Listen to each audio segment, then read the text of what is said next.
শিক্ষার্থী বন্ধুরা সবাইকে জানাই বাংলা সম্ভারের পক্ষ থেকে স্বাগত। আসসালামু আলাইকুম। আজকে আমরা যে টপিকস নিয়ে আলোচনা করব সেটা হচ্ছে উচ্চারণে ফলার উচ্চারণ। উচ্চারণে কিসের উচ্চারণ? ফলার উচ্চারণ। তো ফলার উচ্চারণগুলো প্রতিনিয়ত আমাদের বিভিন্ন ভাবে যন্ত্রণা দিয়ে থাকে। যেমন আমরা ফলার উচ্চারণে লিখতে গিয়ে ঝামেলায় পড়ি, বা ফলার উচ্চারণের বোর্ড কোশ্চেন লিখতে গিয়েও ঝামেলা পড়ি। উচ্চারণ থেকে শুধু আমাদের নবম দশম শ্রেণী বা একাদশ দ্বাদশ শ্রেণীতেই প্রশ্ন হয়ে থাকে না, বিশ্ববিদ্যালয়ে ভর্তি পরীক্ষায় ফলার উচ্চারণ বিশেষ করে ঢাকা বিশ্ববিদ্যালয় সহ বিভিন্ন বিশ্ববিদ্যালয়ের খুবই জনপ্রিয় একটি টপিকস হয়ে দাঁড়িয়েছে। আমরা কোথাও যাব না, এখনই শুরু করব বাংলায় ফলার উচ্চারণের নিয়ম। তো ফলার উচ্চারণের নিয়মের মধ্যে থেকে আমরা প্রথমেই দেখব সবগুলো ফলা কিভাবে একসাথে উচ্চারণের নিয়ম শেখা যায়। যেমন দেখেন, আমরা এখানে লিখছি বফলা, মফলা, জফলা, রফলা এবং ল ফলা। এই ফলাগুলোর উচ্চারণের নিয়ম আমরা শিখব দুইটা নিয়মের বা তিনটা নিয়মের মধ্য দিয়ে সবগুলো উচ্চারণের নিয়ম শিখে ফেলবো। তো আমাদের প্রথমত জানতে হবে এই ফলাগুলো একটা শব্দের বানানের কত জায়গায় বসতে পারে। এই ফলাগুলো একটা শব্দের বানানের তিন জায়গায় বসতে পারে। একটা শব্দের বানানের কয় জায়গায় বসতে পারে? তিন জায়গায় বসতে পারে। কখনো শব্দের বানানে প্রথম বর্ণের সাথেই ফলা বসে, কখনো শব্দের বানানের মাঝের বর্ণগুলোর সাথেও ফলাগুলো বসে, আবার কখনো বর্ণের বানানে মানে শব্দের বানানের শেষের বর্ণের সাথে এই ফলাগুলো যুক্ত হয়। তো আমরা প্রথমে যেটা শিখবো সেটা হচ্ছে, যদি শব্দের বানানের প্রথমে ফলা থাকে, প্রথমে যদি কি থাকে? ফলা থাকে, তাহলে সেই ফলার উচ্চারণগুলো কেমন হবে? শব্দের বানানের প্রথমে যখন যদি ফলা থাকে তাহলে সেই ফলার উচ্চারণগুলো কেমন আমরা একটু দেখি। আমরা এখানে দুইটা ভাগে আমরা শিখবো এই ফলার উচ্চারণগুলো। একটা হচ্ছে কি যে শব্দের প্রথমে, এবং পরেরটা শিখবো শব্দের মাঝে এবং শেষে। তো এখানে দেখেন আমরা দুইটা ভাগে ভাগ করে ফেলেছি এই বর্ণের বা শব্দের ফলার উচ্চারণগুলো। যেমন আমরা যদি প্রথমেই শিখবো, যদি শব্দের প্রথমে বফলা এবং মফলা থাকে, শব্দের প্রথমে যদি বফলা এবং মফলা থাকে তাহলে তার উচ্চারণ কি হয়? তো এখানে আমাদের প্রথমে মনে রাখতে হবে, শব্দের প্রথমে যদি বফলা এবং মফলা থাকে ভাই, তাহলে তার উচ্চারণ হয় না। তার উচ্চারণ কি হয় না। তো এখানে দেখেন, তাহলে আমরা যেটা শিখলাম সেটা হচ্ছে শব্দের প্রথমে যদি বফলা বা মফলা থাকে তাহলে তার উচ্চারণ হয় না। তারপরে দেখেন, শব্দের প্রথমে যদি রফলা বা লফলা থাকে, শব্দের প্রথমে যদি কি থাকে? শব্দের প্রথমে যদি কি থাকে?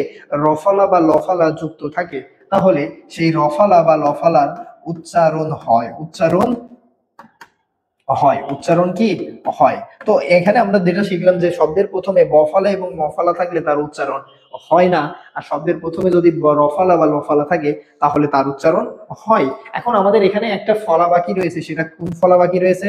সেটা বাকি রয়েছে হচ্ছে জ ফলা। সেটা কোন ফলা বাকি রয়েছে? আমাদের জ ফলা। তো আমরা জ ফলার উচ্চারণটা একটু দেখবো, জ ফলার উচ্চারণটা কেমন। মানে জ ফলা যদি শব্দের প্রথমে থাকে তাহলে তার উচ্চারণ দুই ধরনের হয়। যখন দুই ভাবে হয়, কখনো জফলার উচ্চারণ হয়, আবার কখনো হয় না। কখনো কি হয় না?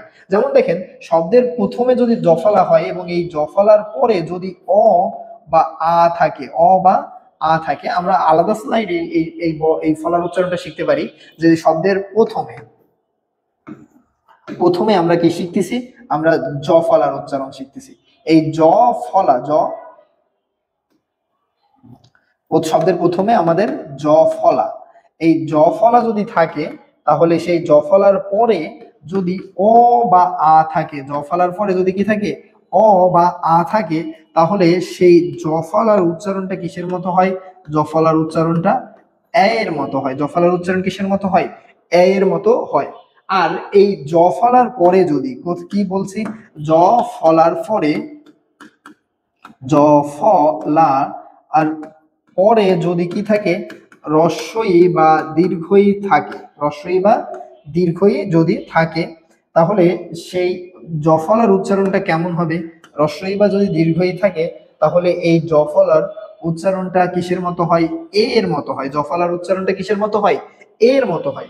এবং এই আরো একটা যে রুলস রয়েছে, সেই রুলসটা আমরা এভাবে এই কালার দিয়ে শিখতে পারি। জ ফলা, জফলা, জফলার পরে যদি অন্য স্বর থাকে, জফলার পরে যদি কি থাকে? অন্য স্বর থাকে। জফলার পরে যদি অন্য স্বর, মানে অন্য স্বর বলতে আমরা বোঝাচ্ছি অ বা আ, রস্বই বা দীর্ঘই, এই চারটা স্বর বাদে যদি অন্য স্বর থাকে তাহলে এই জফলার উচ্চারণ হয় না। উচ্চারণ কি? উচ্চারণ উচ্চারণ হয় না, জফলার উচ্চারণ হয় না। আমরা যদি কিছু উদাহরণ দেখি তাহলে আমরা বিষয়টা আর একটু ক্লিয়ার হয়ে যাব। তো যেমন দেখেন উদাহরণগুলো আমরা একটু যদি দেখি এখানে, যেমন দেখেন এখানে উদাহরণ লিখতে গিয়ে যদি আমরা প্রথমে লিখি যে, যদি আমরা লিখি ব্যাকরণ শব্দটা দেখেন, বয়জফলা আকার ক র মূর্ধন্য ব্যাকরণ। এই ব্যাকরণ শব্দের প্রথম বর্ণে জফলা যুক্ত রয়েছে, তারপরে দেখেন অ বা আয়ের আ রয়েছে, তার কারণে সেই অ এর উচ্চারণটা কিসের মতো হবে? এই জফলার উচ্চারণটা এ এর মতো হবে। তাই আমরা ব্যাকরণের উচ্চারণটা কি হবে? বয়জফলা আকার মানে এই থাকবে, তারপরে ক র আর দন্তান্ন ব্যাকরণ। তারপরে যদি আমরা আরেকটা উচ্চারণ যদি দেখি, সেটা হচ্ছে যদি এখানে দেখি ব্যতীত, ব্যতীত। তো এখানে দেখেন এই ব্যতীত শব্দের উচ্চারণে কি প্রথম বর্ণে জফলা যুক্ত রয়েছে, এবং এই জফলার পরে কি রয়েছে? রস্বই এবং দীর্ঘই রয়েছে। তাহলে সেটার উচ্চারণ কিসের মতো হবে শিখছি আমরা? এর মতো হবে। তাহলে তো এখানে জফলার উচ্চারণ কি? ব্যতীত, ব্যতীত। তো তেমনি ভাবে আমরা যদি আরো একটি উচ্চারণ লিখি যেটা জফলা রয়েছে, দয়রফলার তয়সী দ্রুতি। এখন দেখেন দ্রুতি এর উচ্চারণ যদি আমরা লিখি তাহলে এর উচ্চারণটা হবে দ্রুতি। ঠিক আছে, কারণ আমরা অন্য স্বরের পরে জফলার উচ্চারণ হয় না। আমরা স্লাইডের এখানকার উদাহরণগুলো যদি আমরা দেখি, আমরা তিনটা উচ্চারণের নিয়ম শিখলাম। শব্দের প্রথমে যদি রফলা এবং মফলা থাকে তাহলে তার উচ্চারণ হয় না, আর যদি রফলা এবং লফলা থাকে তাহলে তার উচ্চারণ হয়। আর জফলা যদি শব্দের প্রথম বর্ণে থাকে এবং তারপরে অ বা আ থাকে তাহলে তার উচ্চারণ এর মতো হয়। আর শব্দের প্রথম বর্ণে যদি জফলা থাকে এবং তারপরে যদি রস্বই বা দীর্ঘই থাকে তাহলে সেই অ জফলার উচ্চারণ এর মতো হয়। আর শব্দের প্রথম বর্ণে যদি জফলা থাকে এবং তারপরে যদি সেই বর্ণের মানে সেই জফলার পরে যদি কি থাকে? অন্য স্বর থাকে তাহলে তার উচ্চারণ হয় না। তো আমাদের প্রথমে এখানে যেটা দেখেন সেটা হচ্ছে কি, যে প্রথমে যেটা রয়েছে সেটা হচ্ছে কি স্বামী, ছেলেরা হবেন, মেয়েরা পাবেন। তো দেখেন এখানে স্বামীর প্রথম বর্ণে কি রয়েছে? শয়ের সাথে বফলা যুক্ত রয়েছে। শয়ের সাথে কি রয়েছে? বফলা যুক্ত রয়েছে। এখন শয়ের সাথে বফলা যুক্ত থাকলে আমরা কি শিখছি? প্রথম বর্ণে যদি বফলা যুক্ত থাকে তাহলে সেই তার বফলার উচ্চারণ হয় না। তাই এখানে বফলা যুক্ত থাকার কারণে এখানে তালেব্য শয়ের শয়ের উচ্চারণ তালেব্য শ হবে। এই যে আমাদের কোন বর্ণের উচ্চারণ বানানে কোন বর্ণের উচ্চারণে পরিবর্তন হয়ে কোন বর্ণ হচ্ছে সেটা আমরা উচ্চারণের প্রথম লেকচার এবং দ্বিতীয় লেকচারে শিখেছি। যদি আপনারা এই বর্ণের উচ্চারণগুলো মানে বর্ণের বানানে বর্ণের রূপান্তর উচ্চারণে বর্ণের রূপান্তর যদি না শিখে থাকেন, আমাদের হচ্ছে যে আই বাটন থেকে দেখে আসতে পারেন, অথবা ডেসক্রিপশনে উচ্চারণের আরো ক্লাসগুলোর লিংক দেওয়া আছে, সেখান থেকে আপনারা দেখে নিতে পারেন। তো দেখেন এখানে এই যে স্বামী বর্ণের বা স্বামী বানানের উচ্চারণে দন্তস্বয়ের পরিবর্তে কি হচ্ছে? বা উচ্চারণে গিয়ে তালেব্য শ হচ্ছে, আর ময়ে রস্যি হচ্ছে। কেন রস্যি হচ্ছে আমরা প্রথম দুইটা লেকচারে আলোচনা করেছি। স্মরণ, এখন এখানে তো আমরা স্বামী বলি, আমরা কিন্তু উচ্চারণে স্বাভামী বলি না। উচ্চারণে কি আমরা স্বাভামী বলি? স্বাভাবিক বলি না। তারপরে দেখেন এই যে স্মরণ, এই উচ্চারণে কি আমরা, তারপরে দেখেন আমাদের বদি আর একটা শব্দ রয়েছে স্বাগত। এখানে কি আমরা বলি প্রধান অতিথির আগমন স্বাগতম, স্বাগতম বলি না কি বলি? স্বাগত বলি। তার মানে আমরা এখানে কিন্তু বয়ের উচ্চারণ অ্যাকচুয়ালি করি না। তাহলে এটার উচ্চারণ কি হবে? স্বাগত, স্বাগত। ঠিক আছে, এই যে এটার উচ্চারণ। তারপরে দেখেন এই যে স্মরণ, আমরা কি স্মরণের উচ্চারণ করি, স্মরণ বলি না সমরণ বলি? আমরা নিশ্চয়ই স্মরণই বলি, এখানে সমরণ বলি না। তো দেখেন এখানে স্মরণের উচ্চারণটা কি হবে তাহলে? তালেব্য শ রয়ৌকার দন্তন্য স্মরণ। তেমনি ভাবে শ্মশান, তালেব্য শ তালেব্য শ আকার। এখানে কিন্তু একটি চন্দ্রবিন্দু হবে। একটি চন্দ্রবিন্দু হওয়ার কারণ কি? নাসিক্য ব্যঞ্জন যদি লোপ পায়, উচ্চারণে যদি কি পাই? নাসিক্য ব্যঞ্জন লোপ পাই, তাহলে সেখানে হচ্ছে চন্দ্রবিন্দু হয়। এখন নাসিক্য ব্যঞ্জন কি কি? নাসিক্য ব্যঞ্জন উ, ইউ, ন, ন, ম, এই পাঁচটি ব্যঞ্জন যদি বানান থেকে উচ্চারণে লোপ পায় তাহলে এই উচ্চারণে সেই বর্ণের লোপ স্থানে কি দিতে হয়? চন্দ্রবিন্দু দিতে হয়। এখানে যেহেতু ম লোপ পাচ্ছে তার কারণে আমরা কি দিব? আমরা এখানে হচ্ছে চন্দ্রবিন্দু দেব। তো যেমন দেখেন এখানে শ্মশান, ম লোপ পাইছে শ্মশান। তারপরে দেখেন এই যে ব্যতীত এবং হচ্ছে কি যে মানে ব্যতীত এবং হচ্ছে কি যে ব্যাকরণের উচ্চারণ আমরা দেখলাম। তো এটার আমরা বলছি কি এখানে এর উচ্চারণ এর মতোই হবে। আর এখানে কি বলছি? এই জফলার উচ্চারণ এর মতো হবে, ব্যথিত। তো তারপরে দেখেন প্রধান, এখানে শব্দের প্রথমে যদি বলছি লফালা এবং লফালা, রফালা এবং লফালা, যদি থাকে তাহলে তার উচ্চারণ হয়। যেমন দেখেন এখানে প্রধানের প্রধানে কি রয়েছে, রফালা যুক্ত আছে, তার মানে এখানে পয়ের সাথে রফালার উচ্চারণ হবে। তো এখানে দেখেন পয় রফালা উকার ধয়াকার দন্তান্ন প্রধান। তারপরে দেখেন এখানে কি হবে, কয়ে লয়ে আকার দন্তান্ন তয়ে রস্যি ক্লান্তি। তো আমরা উচ্চারণের ফলার উচ্চারণের প্রথম যে রুলসটা শিখলাম সেটা হচ্ছে শব্দের প্রথমে যদি বফালা এবং মফালা বসে তাহলে তার উচ্চারণ হয় না, এবং রফালা এবং রফালা বসে তাহলে তার উচ্চারণ হয়। আর জফলা যদি শব্দের প্রথমে বসে এবং তারপরে যদি অ বা আ থাকে তাহলে তার উচ্চারণ এর মতো হয়। জফলা যদি শব্দের প্রথম বর্ণের সাথে বসে তারপরে যদি সেখানে রস্বই বা দীর্ঘই থাকে তাহলে তার উচ্চারণ এর মতো হয়। এবং জফলা যদি শব্দের প্রথমে বসে এবং তারপরে যদি অন্য স্বর থাকে তাহলে সেই অ এর জফলার উচ্চারণ কিসের মতো হয়, উচ্চারণই হয় না। তো তার পরবর্তীতে আমাদের দেখেন ফলার উচ্চারণের ক্ষেত্রে আমরা দ্বিতীয় যে রুলসটা শিখবো সেটা হচ্ছে, একটু ভালো করে লক্ষ্য করেন যে আমরা একবারেই দুইটা রুলস শিখে ফেলবো। সেটা হচ্ছে কি কি কি রুল শিখবো, সেটা হচ্ছে শব্দের মাঝে এবং যদি শেষে, শব্দের মাঝে এবং যদি শব্দের শেষে যদি কি বসে, ফলা বসে। মাঝে আমরা প্রথমবারে শিখছি শব্দের প্রথমে, এবার আমরা একসাথে শিখে ফেলবো শব্দের মাঝে এবং শব্দের শেষে। শব্দের মাঝে এবং শব্দের শেষে যদি ফলা বসে তাহলে তার উচ্চারণ কেমন হয়। শব্দের মাঝে এবং শব্দের শেষে যদি ফলা বসে তাহলে তার উচ্চারণগুলো আমরা দুইটা নিয়মের মধ্য দিয়ে শিখবো। তারপরে দেখেন আমরা আরেকটা নিয়মে শিখবো। এখন আমরা এখানে যেটা যেটা দেখবো সেটা হচ্ছে, একটু ভালো করে মনোযোগ দেন। বফলা মফালা এবং জফলা যদি শব্দের মাঝে বসে, বফালা মফালা এবং জফলা যদি শব্দের মাঝে বসে তখন দুইটা কাজ করে। শব্দের মাঝে বসলে কয়টা কাজ করে, দুইটি কাজ করে। দুইটি কাজ কি কি আমরা একটু দেখি। শব্দের মাঝে বসলে কি হয়, এর উচ্চারণ হয় না। কি হয় না, শব্দের মাঝে বফলা মফলা এবং জফলা বসলে তার উচ্চারণ হয় না, উচ্চারণ হয় না। তারপরে দেখেন আর যে কাজটা করে সেটা হচ্ছে, যে বর্ণের সাথে যুক্ত থাকে, যেই বর্ণের সাথে যুক্ত থাকে সেই বর্ণকে কি করে, দ্বিত্ব করে। সেই বর্ণকে দ্বিত্ব দ্বিত্ব করে। তাহলে দুইটা কাজ করে, জফলা মফলা এবং বফলা যদি শব্দের মাঝে এবং শেষে বসে তাহলে তার উচ্চারণ হয় না, যে বর্ণের সাথে যুক্ত থাকে সেই বর্ণের উচ্চারণ দ্বিত্ব করে। আর এই রফলা এবং লফলাও দুইটা কাজ করে, সেটা শব্দের মাঝে বা শেষে যদি বসে তাহলে কি হয়, ভালো করে লক্ষ্য করে, শব্দের মাঝে যদি রফলা এবং লফলা বসে তাহলে কি হয়, এর উচ্চারণ হয়, এর উচ্চারণ হয়, এর উচ্চারণ হয়। এবং কি করে, এ দ্বিত্বও করে। এ কি করে, দ্বিত্ব করে। এ দ্বিত্ব করে এবং হচ্ছে দ্বিতীয় বর্ণের সাথে এর উচ্চারণ হয়। তাহলে আমাদের যেটা দেখলাম সেটা হচ্ছে বফলা মফলা এবং জফলা যুক্ত বর্ণ, জফলা যুক্ত বর্ণ যদি শব্দের মাঝে বা শেষে হয় সেই শব্দের উচ্চারণ লেখার সময় জফলা এবং বফলা যুক্ত বর্ণের উচ্চারণ লেখার সময় উচ্চারণ হয় না। জফলা এবং বফলা এবং মফলার উচ্চারণ হয় না। আর যে বর্ণের সাথে যুক্ত থাকে সেই বর্ণকে দ্বিত্ব করে। আর যেটা রফলা এবং লফলা যুক্ত ব্যঞ্জন যদি শব্দের মাঝে এবং শেষে থাকে, শব্দের মাঝে এবং যদি শেষে থাকে তাহলে উচ্চারণ লেখার সময় সেই মানে জফলা এবং এই রফলা এবং লফলার উচ্চারণ হয় এবং দ্বিত্ব করে। এখানে দ্বিত্ব করতে যে বর্ণটার সাথে যুক্ত থাকে সেই বর্ণটাকে দ্বিত্ব করে। এবং সেই বর্ণটা যখন দ্বিত্ব করে সেটা হচ্ছে কি, যখন মানে দ্বিতীয় ব্যঞ্জনের সাথে এই জফলা এবং মফলা এবং বফলার উচ্চারণ হয়। যেমন এখানে দেখেন বিশ্বাস শব্দটা দেখেন, শব্দের মাঝের বর্ণের সাথে কি রয়েছে, মাঝের বর্ণের সাথে ফলা যুক্ত রয়েছে, মাঝের বর্ণের সাথে কি রয়েছে, বফলা যুক্ত রয়েছে।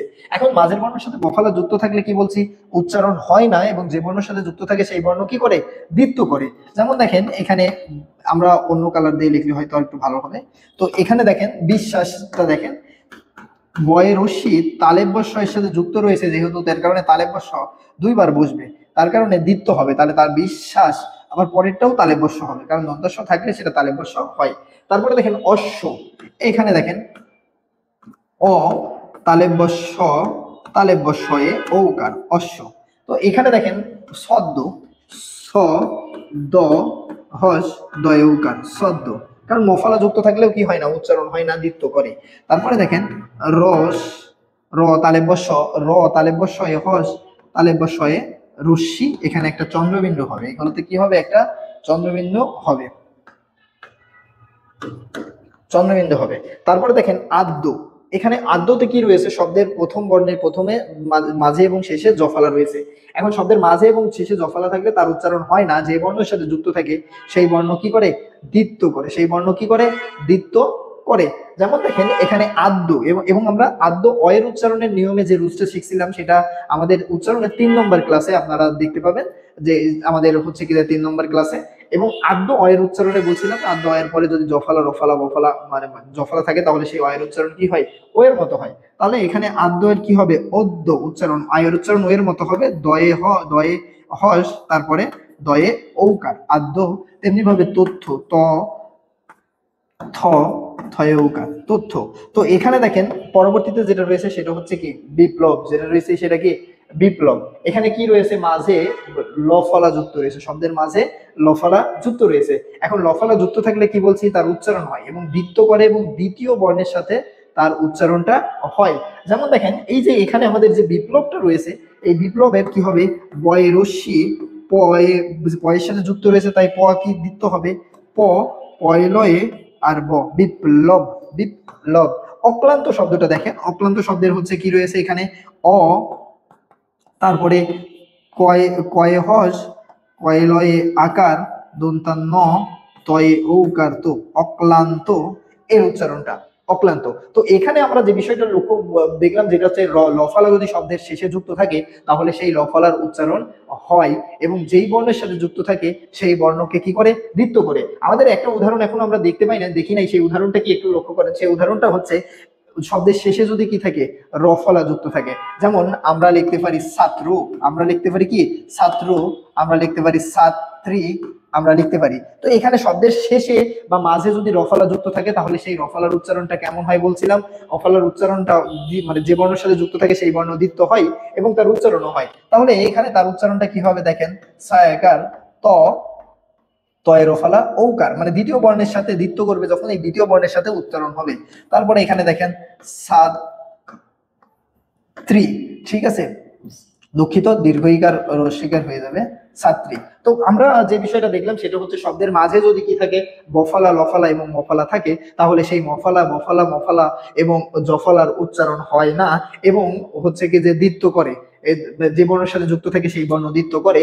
আর রফালা এবং লফালা যদি শব্দের মাঝে বা শেষে থাকে তাহলে তার উচ্চারণ হয় কিভাবে হয়, দ্বিত্ব, যে যুক্ত ব্যঞ্জন থাকে সেই বর্ণকে দ্বিত্ব করে এবং দ্বিতীয় ব্যঞ্জনের সাথে উচ্চারণ হয়। ফলার আরো একটি রুলস রয়েছে আমাদের, যে রুলসটা হচ্ছে কি যে আমরা দেখবো সেটা হচ্ছে কি যে ফলা যদি বর্গের তৃতীয় বর্ণ হিসাবে যুক্ত থাকে, ব্যঞ্জন বর্ণের সাথে তৃতীয় বর্ণ হিসাবে যদি ফলা যুক্ত থাকে, তৃতীয় বর্ণ হিসাবে যদি কি ফলা যুক্ত থাকে, যেমন মানে বা আমরা অনেক বইতে বাংলা একাডেমির মানে উচ্চারণ অভিধানে আমরা দেখি যে এই রোজটা এমন ভাবে দেওয়া আছে যে যুক্ত ব্যঞ্জনের সাথে যখন ফলা যুক্ত হয় তখন কোন ফলার উচ্চারণ ভাই কেমন হয়। তো আমরা এখন এটাই একটু দেখবো, ও খুবই মানে সংক্ষেপে। সেটা হচ্ছে কি, যদি আমরা এখানে এখানে আমরা দেখব যে কোন বর্ণের সাথে ফলা যুক্ত থাকলে কোন বর্ণের উচ্চারণ কেমন হয়।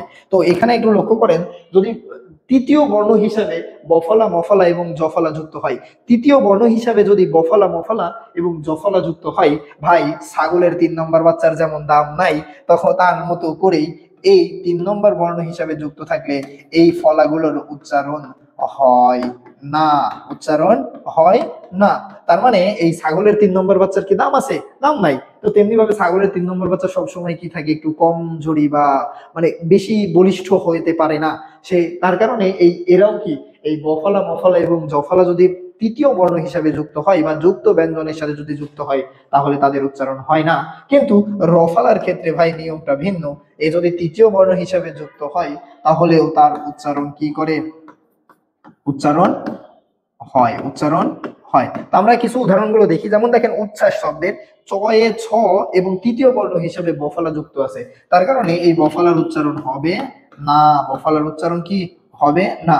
উজ্জ্বল রস্যু জয়ে হস, জ আর ল, উজ্জ্বল। তেমনি ভাবে দেখেন এই যে লক্ষণ, এখানে কি রয়েছে, লয়ের পরে কি কিউ রয়েছে, তাই এর উচ্চারণ অয়ের উচ্চারণ ও এর মতো হবে। এখানে লক, এটার উচ্চারণ অ্যাকচুয়ালি লাক্সমান হয়, মানে হিন্দি এবং ইংলিশ দুইটাতেই লাক্সমান হয়। তো এখানে রয়েছে কি ক যোগ খ রয়েছে, আর এটা যদি শব্দের মাঝে থাকে তাহলে আমরা উচ্চারণ শিখছিলাম, প্রথমে থাকলে খ এবং মাঝে থাকলে ক যোগ কয়ে হস খ, তারপরে লক দন্তান্ন লক্ষণ। তো এখানে কি হবে বলেন তো, সউকার দন্ত ন, ধয়ে আকার সন্ধ্যা। তারপরে দেখেন এটার এখানে কি হবে, ক ক্ষয়ে রশ্মি লক্ষ্মী, এখানে হবে কি সন্ন্যাসী, সন্ন্যাসী। তারপরে এখানে কি হবে, এখানে যেহেতু শব্দের তৃতীয় বর্ণ হিসেবে রফালা আছে, আর এবং রফালা থাকলে রফালার উচ্চারণ হবে, রফালার কি হবে, যুক্ত ব্যঞ্জনের দ্বিতীয় বর্ণের সাথে উচ্চারণ হবে। যেমন এখানে রয়েছে কেন, দয় রফালা উকার দো, কেন্দ্র। তারপরে হচ্ছে কি যে এখানে কি হবে, অস্ত্র, অস্ত্র, অস্ত্র,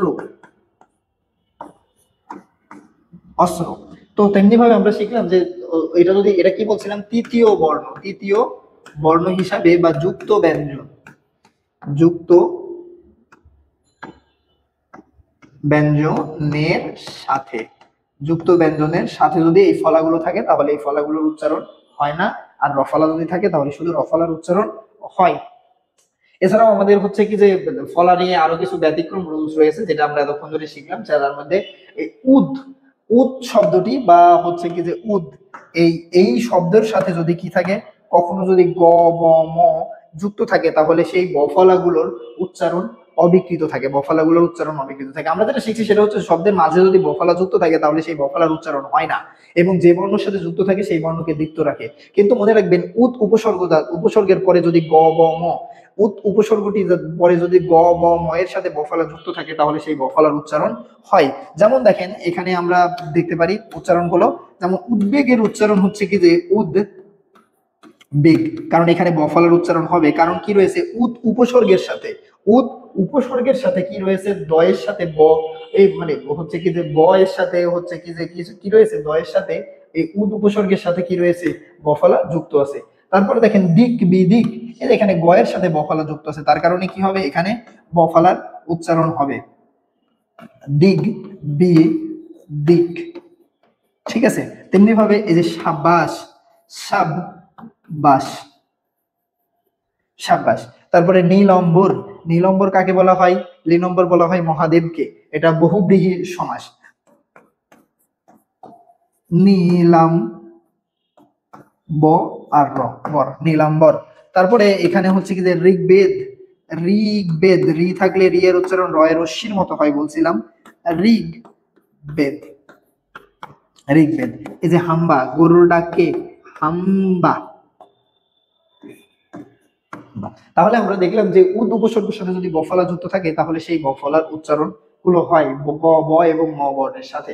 তারপরে দেখেন আমরা হচ্ছে কি যে গমন রটং ম, আমরা বলতে পারি গ ম ট ন ম, এগুলোর সাথে যদি ম ফলা যুক্ত থাকে। আবার ভালো করে দেখেন একটু রুলসটা, খুবই গুরুত্বপূর্ণ। এই রুলস গুলো থেকে বারংবার প্রশ্ন আসতে দেখা যায়, এই বারংবার প্রশ্ন আসতে দেখা যায় বিভিন্ন জায়গাতে। এইখান থেকে এই গ ম ন ন মূর্ধন্য ম এবং ল, আপনি এভাবে মুখে করে গমন লটং ও, গমন লটং ও, ঠিক আছে, গমন লটং ম, এই যে ও, এই বর্ণগুলো, এই বর্ণগুলোর সাথে যখন মফলা যুক্ত হয়, কি যুক্ত হয়, আমাদের মফলা যখন যুক্ত হয়,